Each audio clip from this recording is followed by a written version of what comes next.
প্রথমে গ্যাসটাকে অন করলাম, তারপরে এবার এটাকে এইভাবে উপরে দিচ্ছি।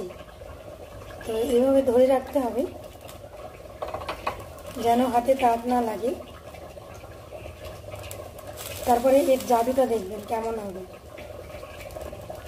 এই যে এমনি পরিষ্কার করলে কোনো দিনই হয় না, যতই ব্রাশ দিয়েই হোক আর যা দিয়েই হোক অতটা ভালো হয় না। ওই জন্য আজকে আমি এইরকমভাবে করে দেখাচ্ছি। আগুন ধরে গেল তো ভয়ের কোনো কারণ নেই, এগুলো কিন্তু নোংরাগুলো পড়ছে, দেখা যাচ্ছে। আর কতটা পরিষ্কার হচ্ছে সেটাও আপনাদের দেখাচ্ছি। তবে এটা এইভাবে পুড়িয়ে নেওয়ার পরে অবশ্যই আবার ধুয়ে নিতে হবে সার্ফ দিয়ে, যেমনভাবে মাজা হয়। এই যে পরিষ্কার হয়েছে,